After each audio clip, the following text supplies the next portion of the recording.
Na última semana, o Banco do Brasil divulgou os resultados referentes ao terceiro trimestre deste ano. E, novamente, o banco entregou números horríveis. Pra vocês terem ideia, como vai aparecer aí na tela, o lucro líquido caiu 60%. O ROI recuou para níveis que o banco não via em quase uma década. A inadimplência continua pressionando os resultados, não só no agro, também para a pessoa física, pessoa jurídica. E o guidance precisou ser revisado mais uma vez, é a segunda vez no ano. De modo que aquilo que era otimismo total em 2023 virou um cenário de bastante cautela agora em 2025. E nesse ambiente, é natural que os investidores se perguntem, será que chegamos ao fundo do poço ou ainda há espaço para mais quedas? E mais importante, vale a pena investir no Banco do Brasil agora? É sobre isso que a gente vai falar no vídeo de hoje. Mas antes, eu quero lembrá-lo que a gente está nas últimas horas para que você possa entrar na nossa Black Friday. Vai fechar hoje, meia-noite. Sendo que nessa oferta você vai ter acesso aos meus produtos principais, Viver de Renda, o Grupo Global, que é a comunidade de extensão do Viver de Renda e o Clube do Livro, mais produtos do Thiago, junto com um combo de marketing digital, que são os produtos do Érico Rocha, criador da forma de lançamento aqui no Brasil, e do Leandro Ladeira, que tem um método de vendas todo santo dia, vendas no perpétuo. De modo que, assistindo os cursos, você vai aprender a gerar dinheiro pela internet para aumentar a sua renda, de modo que você possa investir mais e utilizando o mercado para proteger e aumentar esse patrimônio ao longo do tempo, independentemente do seu trabalho. Se a gente pegasse todos os produtos da Black Friday, considerando mais custo de renovação, daria mais de R$92 mil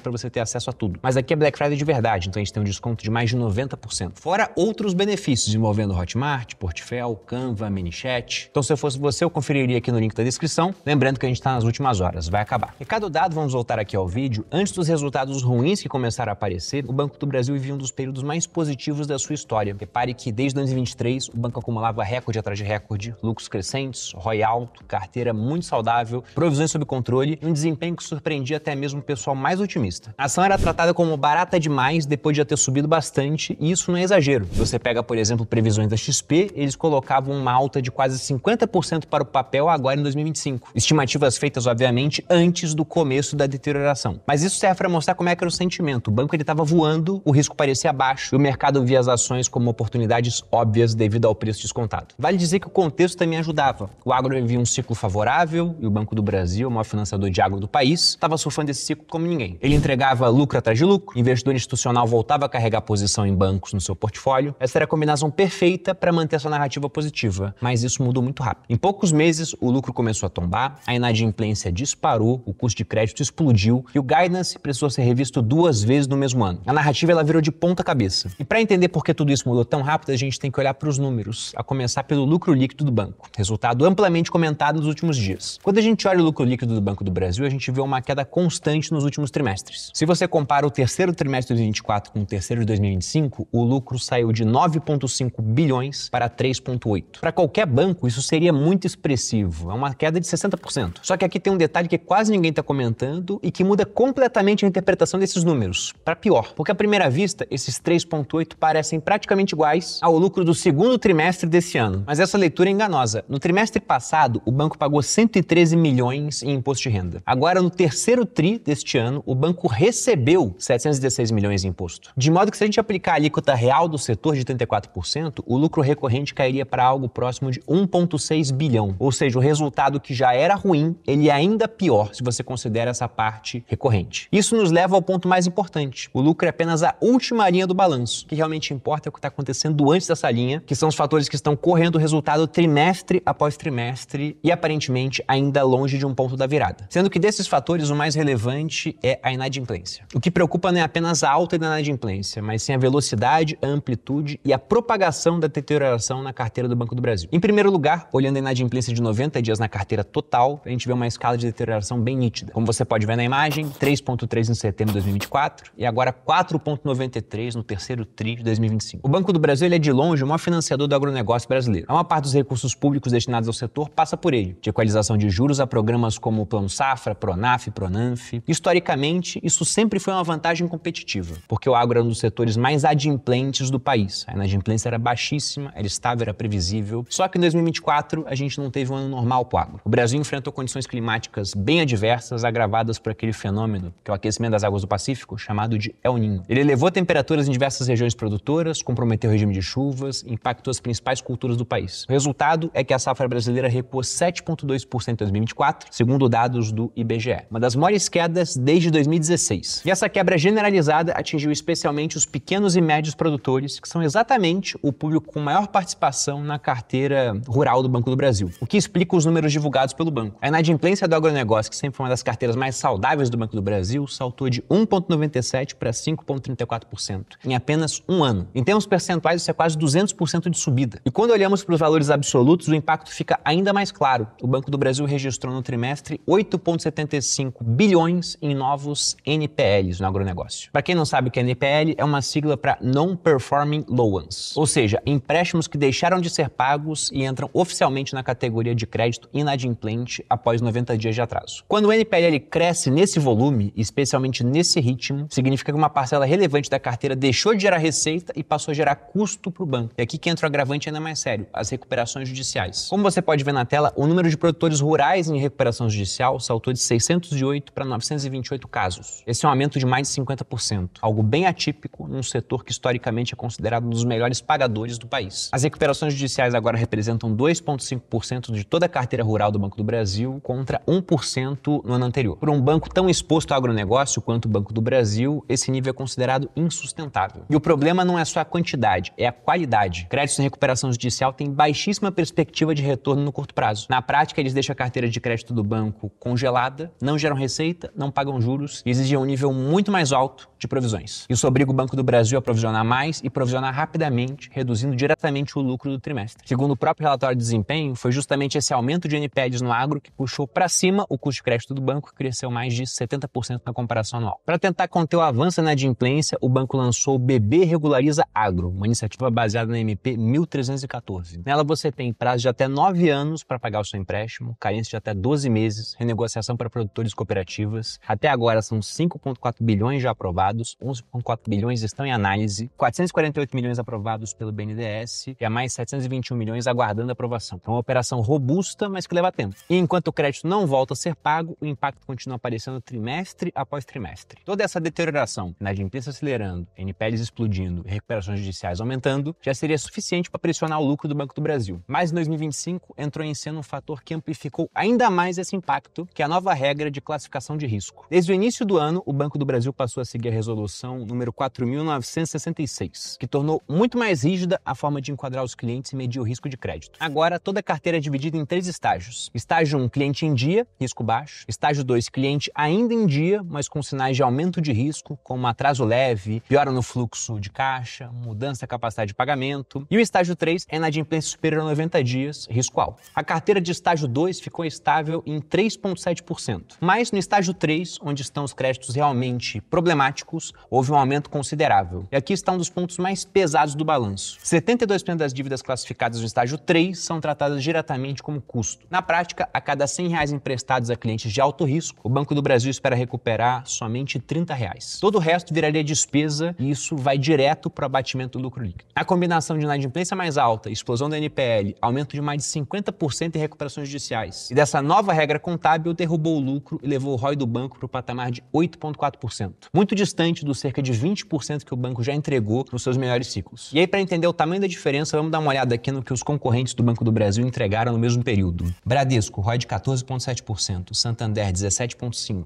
Itaú, 23,3%, BTG Pactual, 28,1% e Nubank, 31%. Ou seja, quando a gente compara o Banco do Brasil com esses bancos que eu mostrei aqui para vocês agora, não tem como disfarçar. O Banco do Brasil ficou para trás. E aqui o contraste é enorme, porque essa diferença não aparece no lucro apenas, mas também na confiança da própria diretoria. Porque depois de mais um trimestre muito fraco, o Banco do Brasil precisou revisar novamente o guidance, que é aquela projeção oficial de resultados para o ano. E vale lembrar que essa é a segunda revisão somente nesse ano. No terceiro trimestre, a expectativa era fechar o ano com um lucro entre 21 e 25 bilhões. Agora, depois desse resultado, a projeção foi reduzida para 18 a 21 bilhões. É um ajuste bem significativo e que reforça a leitura de seu momento desafiador para o banco. Repare ainda que o piso do objetivo anterior, 21 bilhões, virou agora o teto dessa nova meta do Banco do Brasil. E enquanto o BB vê esse lucro encolher, os outros bancos estão reportando crescimento. E um crescimento forte, mesmo em um ambiente de Selic elevada. Vendo os números do terceiro trimestre, o Itaú fez 11,9 bilhões de lucro, isso é 11% maior do que o mesmo trimestre do ano passado. O Bradesco fez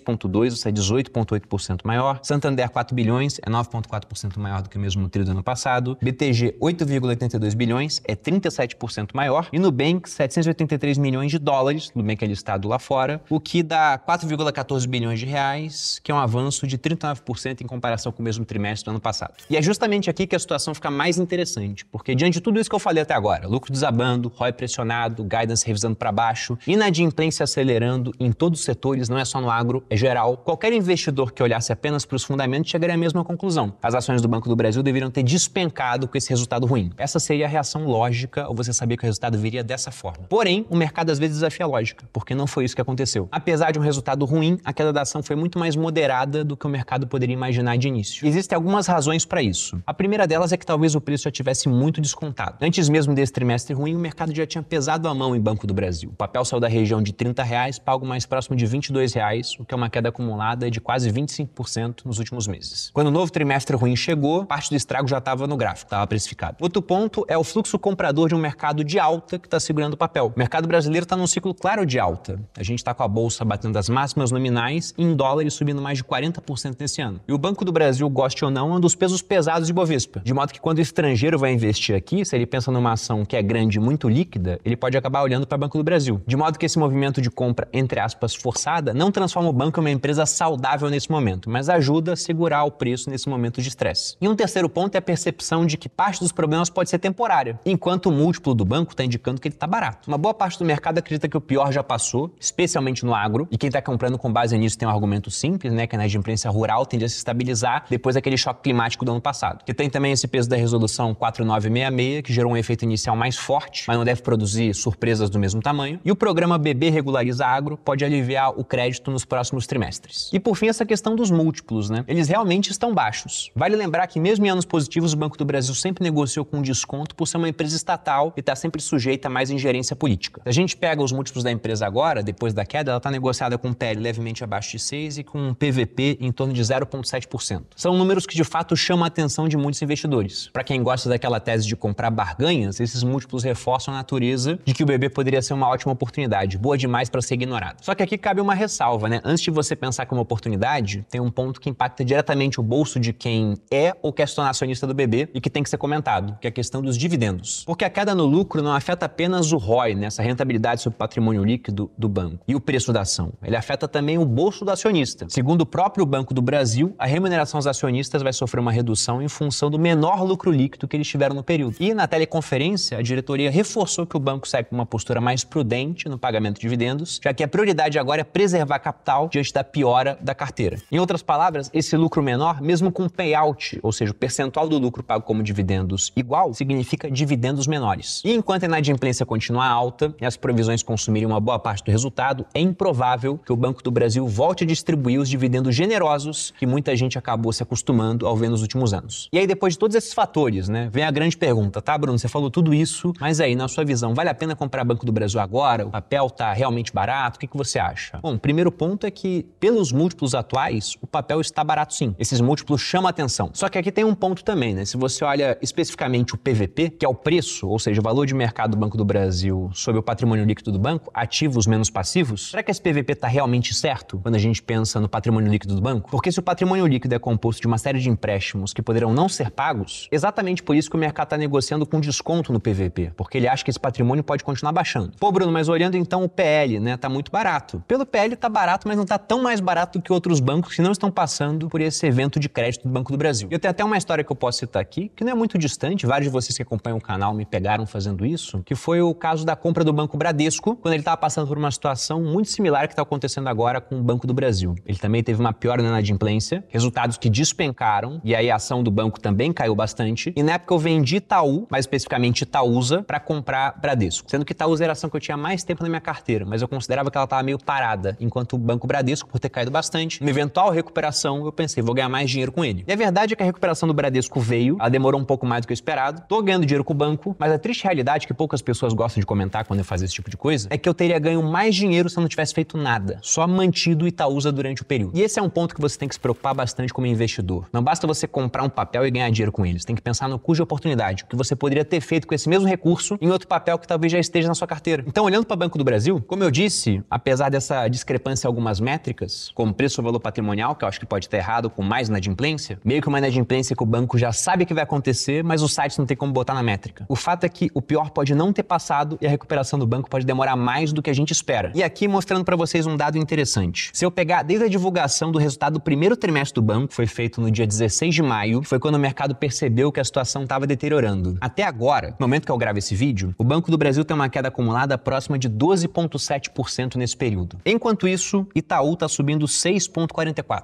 Bradesco está subindo 25,45%, Santander tem uma alta de 11% e o BTG tem uma alta de incríveis 33,22%. Se eu comparo, logicamente, Banco do Brasil com BTG tem múltiplos muito mais esticados, mas também está gerando muito mais resultado. Será que realmente Banco do Brasil é tão barato assim, se você pensa por essa ótica, de quem vai entregar mais resultado à frente? Então, eu particularmente fico de fora da ação. Agora, quer dizer que Banco do Brasil não vai subir? Não, pode ser que ele volte a subir. Até porque ano que vem, independentemente do resultado de Banco do Brasil, a gente entra no ano de eleição. E ações de empresas estatais são sempre mais voláteis nesse ano, dependendo de quem está como favorito. E por último, não é porque eu tô ficando de fora que eu também acho que o banco vai quebrar, por exemplo. Muito distante disso. Continua sendo um banco lucrativo, gigantesco, centenário, mas o ponto é que não quebrar não é argumento bom para você comprar uma empresa. A Americanas não quebrou, mas tá longe de ser uma posição boa para se ter no portfólio. De modo que eu entendo o racional de quem olha para o Banco do Brasil e fala, vou colocar na carteira. Mas também entendo e concordo com muita gente que olha para o Banco do Brasil e fala, dessa eu fico de fora, acho que ainda tem coisa para vir, e mesmo que não tenha, há outros papéis que eu entendo que possam entregar mais. Mas essa é só minha opinião. Você pode ter uma opinião totalmente diferente, inclusive te convido a comentar sobre ela aqui nos comentários. Eu fico por aqui, espero que tenham gostado do vídeo, um grande abraço e até a próxima.